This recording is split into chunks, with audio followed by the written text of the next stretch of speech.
Alright, module number 5, hibernation. Quick intro. The natural cycle of the Horsefield tortoise is in the wild to hibernate for months during the wintertime. The exact times depend on several factors, but hibernating usually occurs between October and March.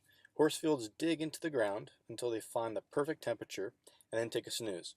In captivity, however, there is a debate, and not everyone hibernates their tortoise. Because they naturally hibernate in the wild, I recommend hibernating your tortoise for 2 to 4 months out of the year. The reason they hibernate longer in the wild is that their resources run dry, but because we now control their resources, we will be able to hibernate for a shorter period of time.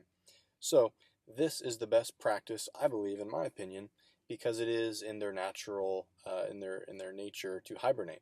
After thousands of years of doing so as a reptile and a species, this will result in the best version of your tortoise that he or she can be. So people can definitely get away with not hibernating your tortoise in the indoor housing because you control the temperature, and if you keep the temperature the same, which is more of a summer season the entire year, the Horsefield tortoise doesn't get triggered to hibernate. Versus, however, the outdoor housing, when the temperature naturally drops down into the wintertime, it puts that tortoise into a state of hibernation. They feel the weather changing and they know, okay, it's time to hibernate. So you don't absolutely have to, but my take is do it for 2 to 4 months.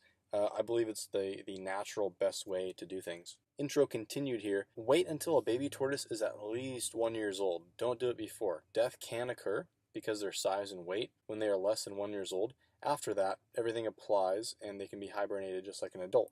The healthier, heavier, and bigger the tortoise, the better when it comes to hibernation. You should never ever hibernate a tortoise that is sick or underweight for its size, as this usually results in death. There are several stages below explaining what to do. Before you hibernate your Horsefield, there are certain measures you must take. The most important thing is for your Horsefield to be healthy enough to sustain a state of no food and nutrition. That's why I said because the weight may be low, they don't have enough food and nutrition in them. They're not healthy and beefy enough to withstand no food and nutrition for a while.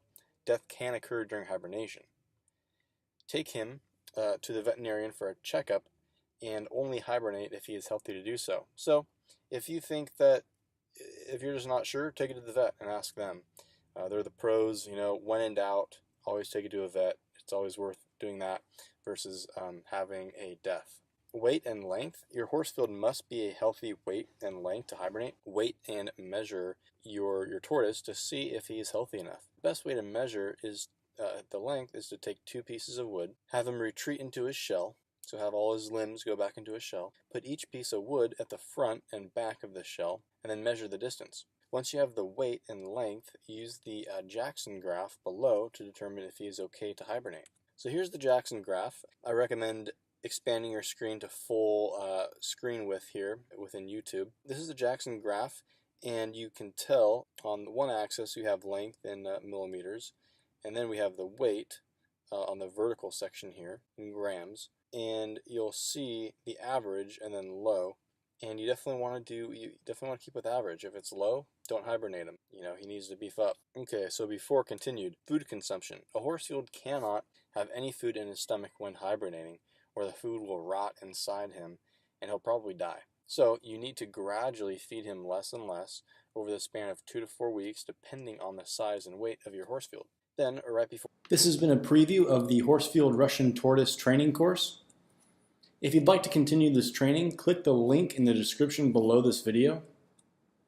And I'll be sending you more free information on the Horsefield Russian Tortoise care, including buying, housing, food, diet, hibernation, breeding, and health. So go ahead and click the link below, and I will see you there.